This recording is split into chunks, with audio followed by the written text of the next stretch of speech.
ओम श्री गणेशाय नमः। ओम गुरुवे नमः। ओम नमः शिवाय। शिवजी सदा सहाय। वायव्य संहिता उत्तरखंड अध्याय 3। भगवान शिव की ब्रह्मा आदि पंच मूर्तियों, ईशान आदि ब्रह्म मूर्तियों तथा पृथ्वी एवं शर्व आदि अष्ट मूर्तियों का परिचय और उनकी सर्वव्यापकता का वर्णन। उपमन्यु कहते हैं, श्री कृष्ण महेश्वर परमात्मा शिव की मूर्तियों से यह संपूर्ण चराचर जगत किस प्रकार व्याप्त है, यह सुनो। ब्रह्मा, विष्णु, रुद्र, महेशान तथा सदाशिव, ये उन परमेश्वर की 5 मूर्तियां जाननी चाहिए जिनसे यह संपूर्ण विश्व विस्तार को प्राप्त हुआ है। इनके सिवा और भी उनके 5 शरीर हैं जिन्हें पंच ब्रह्म कहते हैं। इस जगत में कोई भी ऐसी वस्तु नहीं है जो उन मूर्तियों से व्याप्त न हो। ईशान, पुरुष, अघोर, वामदेव और सद्योजात, ये महादेव जी की विख्यात 5 ब्रह्म मूर्तियां हैं। इनमें जो ईशान नामक उनकी आदि श्रेष्ठतम मूर्ति है, वह प्रकृति के साक्षात भोक्ता क्षेत्रज्ञ को व्याप्त करके स्थित है।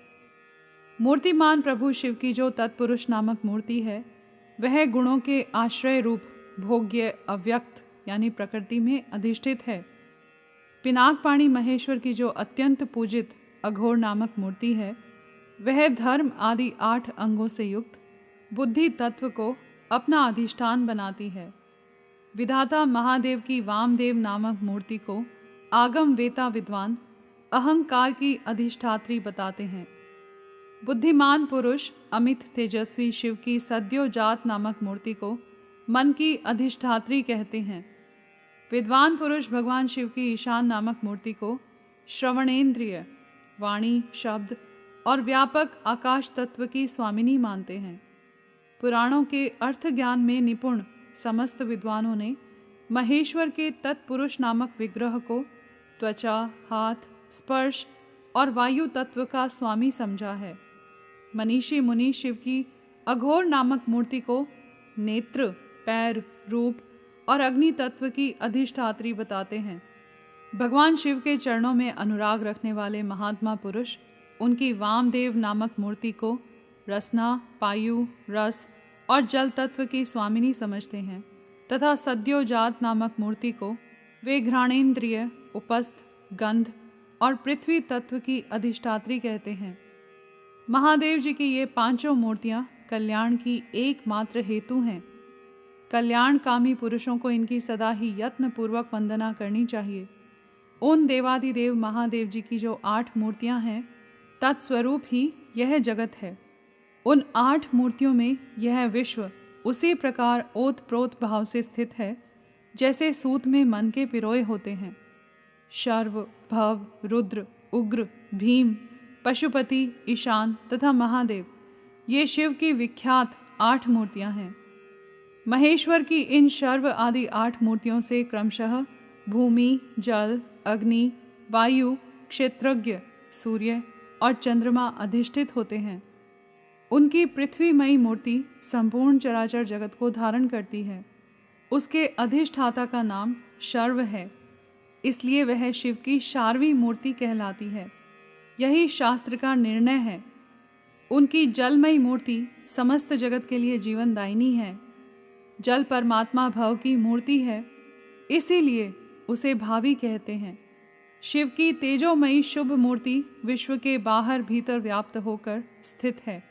उस घोर रूपिणी मूर्ति का नाम रुद्र है, इसलिए वह रौद्री कहलाती है।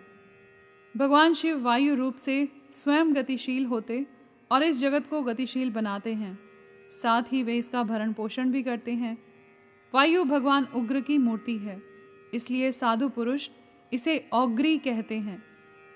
भगवान भीम की आकाश रूपिणी मूर्ति सबको अवकाश देने वाली, सर्वव्यापिनी तथा भूत समुदाय की भेदिका है। वह भीम नाम से प्रसिद्ध है, अतः इसे भैमी मूर्ति भी कहते हैं। संपूर्ण नेत्रों में निवास करने वाली तथा संपूर्ण आत्माओं की अधिष्ठात्री शिव मूर्ति को पशुपति मूर्ति समझना चाहिए। वह पशुओं के पाशों का उच्छेद करने वाली है। महेश्वर की जो ईशान नामक मूर्ति है, वही दिवाकर यानी सूर्य नाम धारण करके संपूर्ण जगत को प्रकाशित करती हुई आकाश में विचरती है, जिनकी किरणों में अमृत भरा है और जो संपूर्ण विश्व को उस अमृत से आप्यायित करते हैं, वे चंद्रदेव भगवान शिव के महादेव नामक विग्रह हैं। अतः उन्हें महादेव मूर्ति कहते हैं। यह जो 8वीं मूर्ति है वह परमात्मा शिव का साक्षात स्वरूप है तथा अन्य सब मूर्तियों में व्यापक है, इसलिए यह संपूर्ण विश्व शिव रूप ही है। जैसे वृक्ष की जड़ सींचने से उसकी शाखाएं पुष्ट होती हैं, उसी प्रकार भगवान शिव की पूजा से उनके स्वरूप भूत जगत का पोषण होता है। इसलिए सबको अभय दान देना, सब पर अनुग्रह करना और सबका उपकार करना, यह शिव का आराधन माना गया है। जैसे इस जगत में अपने पुत्र पौत्र आदि के प्रसन्न रहने से पिता पितामह आदि को प्रसन्नता होती है, उसी प्रकार संपूर्ण जगत की प्रसन्नता से भगवान शंकर प्रसन्न होते हैं। यदि किसी भी देहधारी को दंड दिया जाता है तो उसके द्वारा अष्टमूर्तिधारी शिव का ही अनिष्ट किया जाता है, इसमें संशय नहीं है। 8 मूर्तियों के रूप में संपूर्ण विश्व को व्याप्त करके स्थित हुए भगवान शिव का तुम सब प्रकार से भजन करो, क्योंकि रुद्रदेव सबके परम कारण हैं। यहाँ पर अध्याय 3 समाप्त हुआ। कर्पूर गौरम करुणावतारम संसार सारम भुजगेंद्रहारम सदा वसंतम हृदयारविंदे भवम भवानी सहितं नमामि।